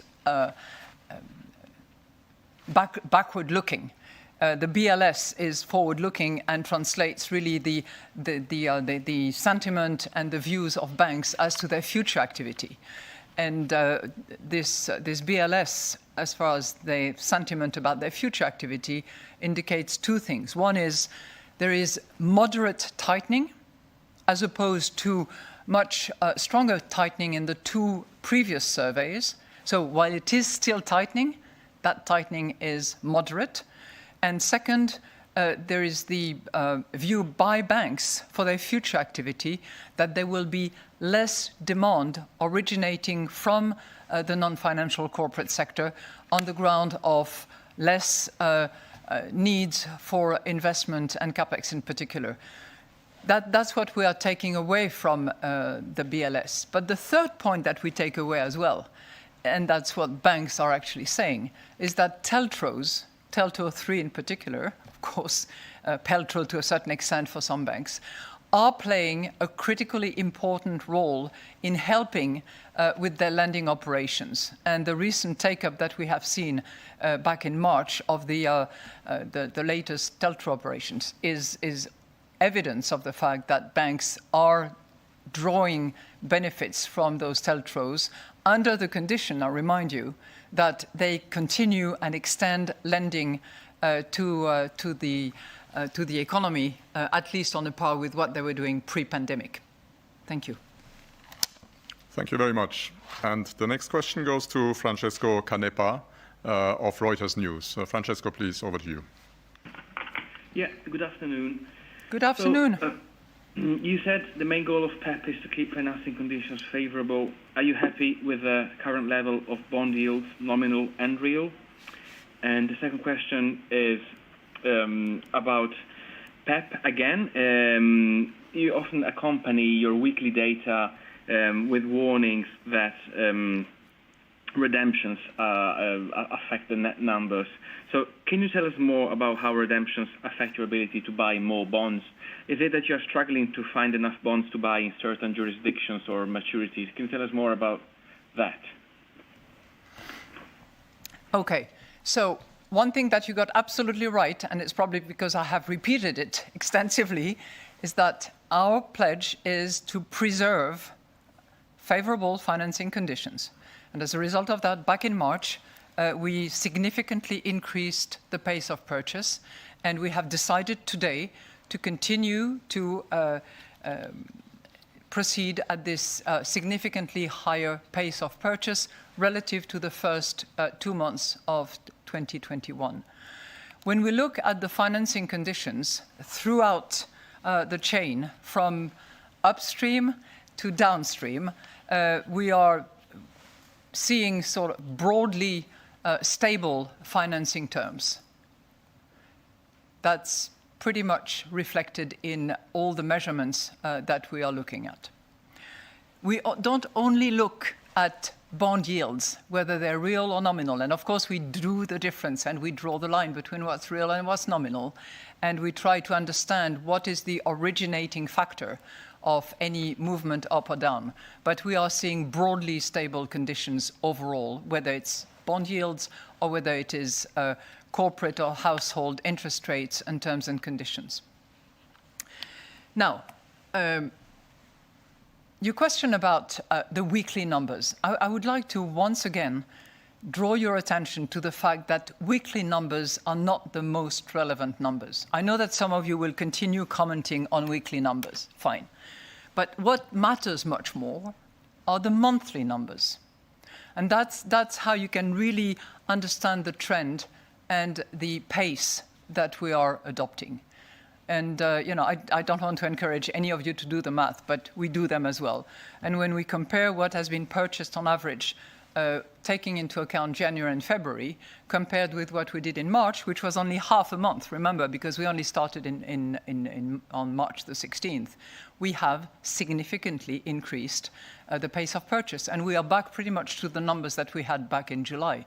And as I said, we have decided this time around to continue at this increased, at this significantly increased pace of purchase. We also look at net purchases. Those are the numbers that we publish and that are most relevant. Now, obviously, there is decomposition within those numbers, and you have to appreciate, obviously, redemptions and arrive at the right comparisons. But trust me, those comparisons indicate a good, significant increase in our pace of purchase, and we'll continue to do so. Thank you. The next question goes to Jean-Philippe Lacour of Agence France-Presse AFP. Jean-Philippe, please. Yes, thank you. Good afternoon, Madame Lagarde. Bonjour. Bonjour. So the phasing out of purchases was not discussed today, while we had the Central Bank of Canada announced by surprise yesterday that it would reduce from Monday, not in several months, but from Monday, its purchases of sovereign bonds, because of the progress of the recovery. Was this element even brought up by members of the Governing Council today in the discussion as an example to follow in the near future? And allow me a second question to you as feminist, sportswoman and climate protection enthusiast that you are. You were certainly fully busy this week with the preparation of this meeting, but you couldn't have missed that woman in her early 40s from the German Environmental Party and former trampoline champion with no experience in governing issues, but she was nominated for the political race to succeed Ms. Merkel later this year. This means that Ms. Baerbock, to name her, could therefore potentially be the leader of the largest European economy. So what is your take on this kind of news? Thank you. Well, thank you so much for these two questions, actually. On the phasing out and the transition question that you had, as I said, this matter was not discussed because it is premature. We still have a long way to go until we've crossed the bridge of the pandemic and the recovery is sustainable, solid. I've referred to an economy on crutches, one fiscal crutch, one monetary crutch, and I do believe that this image speaks for itself. the economy of the euro area, the economies of the euro area have to go across the bridge of the pandemic and have to be on solid and sustainable ground in order to sort of walk on a self-sustained basis. Now, obviously, we look at what other central banks around the world do on a regular basis. All banks included, Canada, Japan, the Fed, the Bank of England, all of them, because we are a close-knit and we appreciate what is being done, why, and each and every country has its own specificity and its own accompanying measures that complement their monetary policy. I'm referring here to fiscal plans that can be significant. On your second question, I mean, the first conclusion I draw is that competitive sports in all categories, whether it is synchronized swimming or trampoline, can actually equip you with a little spirit of competition, hard skin, and the desire to excel in your sports, but also in politics if one desires to go into politics. This clearly seems to be the case with Mrs. Barbock. The second lesson I would draw is that you don't need to be a seasoned grey hair or white hair person to enter into politics and be recognized for your own talent. So I very much welcome an athlete, a young woman, and certainly one who has a very high concern for climate issues and protection of the environment, which, as you know, on a personal basis, I care for. Thank you, Madame Lagarde. The next question goes I would add another point, actually. It also shows that Chancellor Merkel has not discouraged younger women to enter into politics. And that's a very high tribute to a woman who has led this country, where we are currently, Germany, for 16 years. It's the value of role models. Thank you. The next question goes to Martin Arnold of the Financial Times. Martin, please. Hello, Madame Lagarde. Can you hear me? Yes, I can hear you, Mr. Arnold, very well. Fantastic. So my question is on the first question on the outlook. You've said that all the information that you've processed is very much in line with the assessment you had back in March. Does that mean that it still fully supports your forecast for a second quarter growth rate in the Eurozone of 1.3%? And secondly, what would it take for the ECB to decide to return to the normal pace of PEP purchases in the third quarter in June when you publish new economic forecasts? Thanks very much. Well, thank you very much. You rightly pointed out that our intermediate assessment and our review of existing data, information, high-frequency numbers, and all the rest actually confirms our projection of March. And obviously, I'm not going to give you any specific number concerning a particular quarter, because that will be done when we publish our projection next June. But overall, what staff of the ECB is saying is that their projection are very much confirming, or rather the current economic situation and the outlook as we see it at the moment are confirming the direction of their projections as published in March. And they also confirm that while the first quarter we are very attentive, but might very well be negative. On the other hand, the second quarter is pointing to a positive outcome. Now, your second question puzzles me a little bit because I don't know what is the normal pace of purchase of PEP. We decided in December to no longer be operating on the basis of a linear volume, but we decided to commit to preserving favorable financing conditions. And that is a determination that we made in December, that we demonstrated in March, that we observe now, and that will guide our assessment, a joint assessment, comprehensive this time, next June. So there is no normal pace of purchase. There is a commitment that has been made there's a joint assessment that we are bound to make either at an intermediate level when we don't have the projections or on a comprehensive basis when we have the projections to actually jointly assess favorable financing condition throughout the supply chain of financing and the inflation outlook and the impact that one has over the other, with a view to returning to the pre-pandemic inflation path, which is clearly going way or some way into the inflation aim that we have, which, as you know, is close to but below 2%. Thank you. And the next question is for Annette Weisbach of CNBC. Annette, please.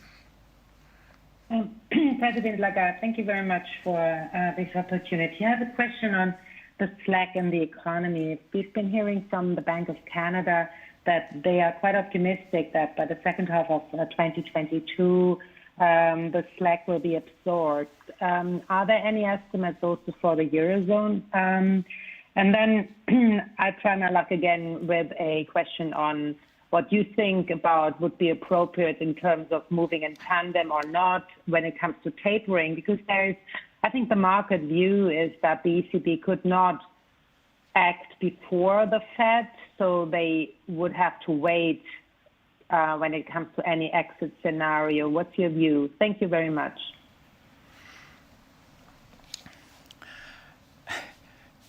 Don't take me literally, but it would be nice to move in tandem with the Fed, because that would mean that our inflation numbers are aligned. Now, clearly, Fed is dual mandate 2%.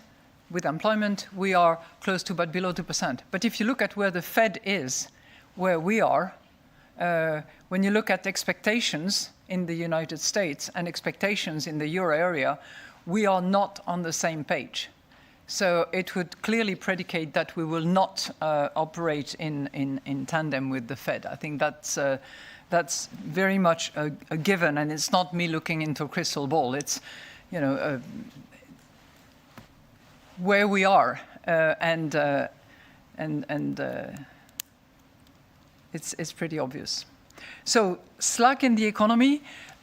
Our assessment at this point in time is that the euro area economies will return, on average, to the pre-pandemic economic level in the second half of 2022. And I'm taking precautions here because when I say on average, there will be divergences, there will be heterogeneity. There will be countries that will be lagging behind because of multiple factors. But on average, we are seeing the euro area economy back to pre-pandemic level, second half of 2022. It doesn't mean that all slack will have been absorbed because my take is that entering into pandemic, there was some slack. And my hope as well is that there will be as many jobs newly created and that the ECB will contribute to such developments by delivering price stability as our mandate so requires. Thank you. Thank you. And the next question is for Barbara Schäder of Stuttgarter Zeitung. Barbara, please. Hello. Question on negative interest rates, if you please. Here in Germany, we see an increasing number of banks passing on costs of negative interest rates to private customers, and especially even on deposits of 25,000 euros or lower. So do you understand that this upsets people, and could you please explain once more why negative interest rates are necessary? Thank you. Well, as you know, interest rates are the traditional tool of monetary policy. And based on our experience, the negative interest rates are continuing to be an effective tool for providing monetary policy accommodation. I think we have clear evidence that cutting rates below zero provides additional stimulus to the euro area economy, as rate cuts are passed through the bank lending rates and overall financing conditions of firms and households. Now, in the whole of the euro area, negative rates are passed on to corporates to a large extent. Not all banks do that, but many banks do that in the euro area. As far as households are concerned, it's 5% of deposit accounts of households that are imposed negative rate consequences by banks. It's higher than that in Germany. It's double that amount. So based on our numbers, based on the data provided by banks, it's 10% of those deposit accounts. But I think we need to be, I completely appreciate that people who are saving are not satisfied with being charged the consequences of negative rates. But we have to look at the situation from a global point of view. We cannot look at a particular depositor or a particular category. We have to look at the whole economy. And we know that by putting in place those negative interest rates, we are effectively supporting the economy. We are encouraging enterprises, families, households, young couples to actually borrow at very low rates in order to invest, in order to buy their first apartment, in order to buy some equipment. And, the contribution that is in order to support the economy, in order to make sure that jobs are kept, in order to make sure that corporates can continue to operate and produce, is clearly a trade-off against some aspects that are resented by those that are only savers and are not borrowers. But, in every household, you have savers and you have borrowers. So there is always a trade-off, and we have to look at the aggregate euro area economy ourselves and deliver on our mandate. Thank you. And the next question is for Johanna Träg of Politico Europe. Johanna, please. Yes, thank you very much. I've got a question on the strategy review. Could you give us a better idea of the timing when you can actually share your results with us? And has the Governing Council seriously discussed any other options beyond the more symmetric target and dropping the monetary pillar? Thank you very much. Thank you for asking a question on a project that keeps many of our very talented staff busy at the ECB, but also in the national central banks, because that's really a project where everyone is involved and everybody is contributing. We are well into the second half of our strategy review. We have already covered a lot of ground. We still have more work to do and more seminars that are planned in the weeks ahead.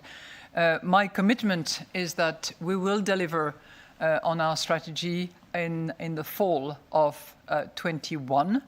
If we manage to conclude our set of seminars and to conclude our deliberation to arrive at this new strategy before that, then of course we will come to you and to Europeans and to the European Parliament and to all those that we are accountable to earlier than that. But the fall of 21 is clearly the deadline that we have set for ourselves in order to deliver on the strategy and its outcome.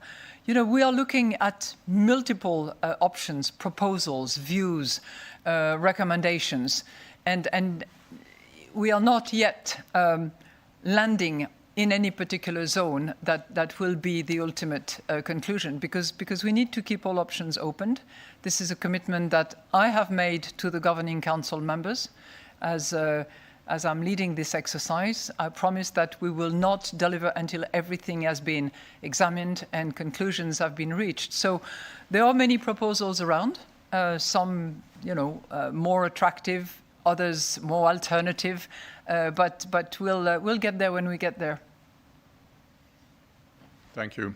And the next question is for Andres Stumpf of Expansión. Andres, please. Good afternoon, Madam President. Do you hear me well? Yes, thank you very much. Good afternoon to you. Good afternoon. I would like to know your opinion about the pushback that any sort of explicit yield curve control seems to get from several members of the Governing Council. Is that strategy completely off the table, and would it be something worth discussing as the Governor of the Banco de España suggested recently? Thank you. Well, thank you very much for your question. As you indicate, as I just indicated in the previous response, we are looking at multiple options, multiple proposals as far as our strategy review is concerned, and that's a track in and of its own. Now, we also have our business as usual track of business, which consists of deciding monetary policy every 6 weeks. And on that particular track, we are guided by the decision that was made in December, which is not yield curve control, but which is the commitment to preserving favorable financing conditions. I know it's a little bit more subtle, it's a bit more complicated. It requires that we analyze the financing terms that are available from risk-free rates all the way down to terms and rates available for corporates and households, and the inflation outlook and the impact that one has over the other. It's more complicated than having just a yield definition that we would just abide by. But this is not the choice that was made. So we are loyal to the decision that was made in December, applied in March, reiterated in April, and that we will also take into account to calibrate our monetary policy decision in June. Thank you. And the next question is for Tom Fairless of the Wall Street Journal. Tom, please. Hi, Madame Lagarde. Thanks for taking the question. I had a question about tourism, which is a significant part of the economy in Southern Europe, especially. Do you think how much is the season this year going to be saved? And how much of that is a problem for your forecast for the Eurozone economy if tourism in Southern Europe does quite badly? The second question was on government debt. And there's a debate among economists about how much debt governments can safely hold. In the US, they seem to be thinking the government can support a lot more government debt. Do you think that European governments can safely have a lot more debt in the future, so significantly above the 60% Maastricht target, for instance? Thanks. On tourism, I think we are both well placed to address the question. Do you want to take it? The one on tourism, because Spain is clearly one of the countries that has fantastic tourism. Well, I think that is going to depend on the evolution of the vaccination process. If vaccination rollout gains momentum, and we expect that it's going to gain momentum, we hope that a high percentage of the population will be vaccinated, and that this is a positive sign, a positive indication that perhaps the summer season will not be totally lost as it was in 2020. So vaccination is going to be the driver, in my view. Yeah, and I think in quite a few of those countries we are seeing a gradual acceleration of the vaccination pace, and that's really much in demand for those economies that are particularly sensitive to the social distancing rules as tourism can be. So on the debt question, all countries around the world, and the euro area countries are no exception, but all countries around the world had to increase their debt because they had to respond to the worst possible crisis that the economies had in post World War times.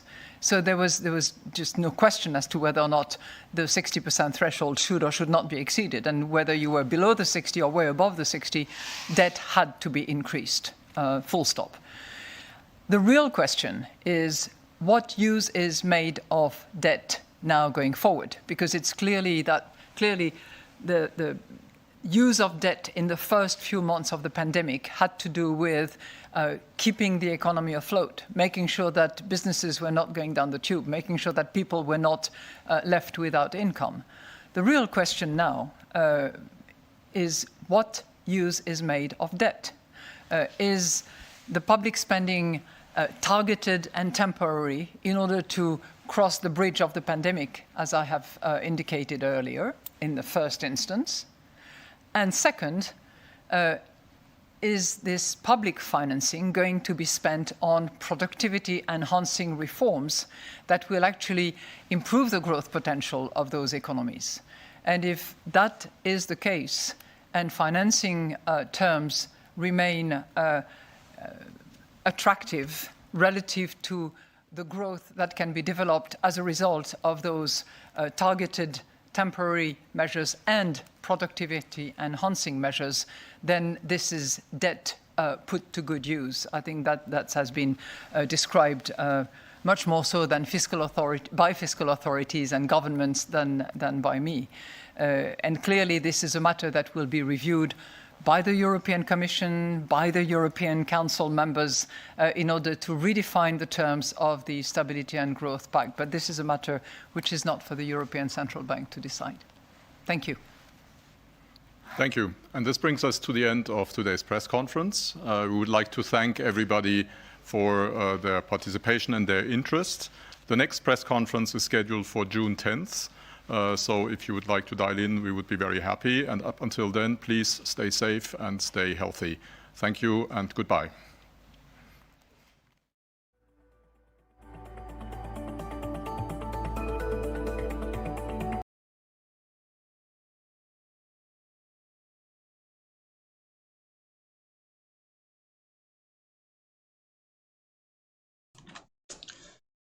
أهلا بكم مرة تانية بعد انتهاء المؤتمر الصحفي للبنك المركزي الأوروبي. ضعف على اليورو، بدأنا نشوف يعني خلال النصف الأول من المؤتمر الصحفي بدأنا نشوف هذا الارتفاع ولو بسيط على اليورو، وبعدين جالها السؤال اللي اتكلمنا عليه بخصوص المفاجأة اللي فعلها امبارح بنك كندا أو البنك المركزي الكندي بخصوص تعديل توقعات رفع الفائدة بدل 2023 أصبحت 2022. جاوبت ببساطة يعني فيما معناه إن كل اقتصاد وكل منطقة بتتأثر واقتصادها بيتعافى بسرعة غير التانية، وقالت إن إحنا مش يعني بنتوقع تعافي في الاقتصاد الأوروبي في هذه الفترة قبل النصف الثاني من العام 2022. معنى ان احنا مش بنتوقع تعافي قبل النصف الثاني من 2021 يعني احنا مش بنفكر حاليا في تعديل توقعات رفع الفائدة في منطقة اليورو، وبالتالي اللي اتكلمنا عليه بدأ يحدث وبدأنا نشوف هبوط على اليورو. خلينا نبدأ نشوف الشارتس. نرجع لليورو. اتكلمنا قلنا لو في حالة صار المركزي الأوروبي على خطى المركزي الكندي هنبدأ نشوف يعني استمرار للصعود، ولكن حدث العكس، نفس النبرة اللي هي فيها تحفظ wait and see، لسه ما فيش تعافي اقتصادي زي ما احنا متوقعين، وبالتالي هبوط لليورو. خلال اليوم خلال الجلسة الأمريكية اليوم هنبدأ نتابع تحركات اليورو، لأن مهم جدا إن احنا نشوف رد فعل اليورو حول مستويات 1.2 اللي اتكلمنا عليها. هننزل لهذه المستويات ما فيهاش شك، كسر هذه المستويات يوصلنا لمستويات 1.19 عفوا. دي المستويات اللي اتكلمنا عليها في بداية الجلسة اليومية، وقلنا دي هتكون مستويات جدا واردة لو تحفظ الأوروبي.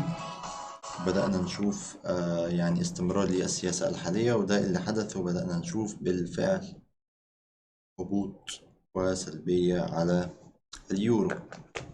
وبهذا ينتهي خطاب المركزي الأوروبي. هنبدأ نتابع ونشوف الأغلب والمتوقع والأقرب على اليورو حاليا هو الهبوط.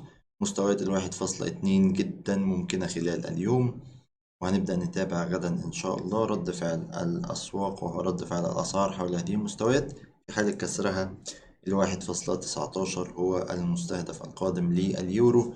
الكلام كله مش سلبي، ولكنه كان يفتقر لأي إيجابية انتظرتها الأسواق، خصوصا بعد الإيجابية الشديدة اللي حدثت يوم أمس. في خطاب ومؤتمر البنك الكندي. وبهذا ينتهي لايف الجلسة اليومية النهاردة، يعني كان لايف مطول. شكرا جدا جدا لمتابعتكم وعلى التفاعل وعلى الأسئلة. أتمنى يا رب تكونوا استفدتم، وإن شاء الله هذا النوع من الأسئلة، هذا النوع من الجلسات بنحب جدا إن احنا نعمله وقت البنوك أو مؤتمرات البنوك المركزية، وده إن شاء الله هيكون أيضا مع الفيدرالي الأسبوع المقبل. ولكن في العادي عندنا إن شاء الله جلسة يومية غدا في تمام الساعة 1:30. نلتقي على خير. شكرا لمتابعتكم، والسلام عليكم ورحمة الله وبركاته. CGC Markets هي مؤسسة مالية عالمية تم منحها ترخيصا كجهة إصدار للمشتقات المالية صادرا عن هيئة الأسواق المالية النيوزيلندية. CGC Markets لديها مجموعة واسعة من منتجات التداول، وتقدم أحدث منصة تداول، كما تقدم فريق خدمة عملاء احترافي متعدد اللغات. CGC Markets تقدم تنفيذ فائق السرعة وفروق أسعار تنافسية ومنخفضة. CGC Markets، تداول ذكي، حياة ذكية.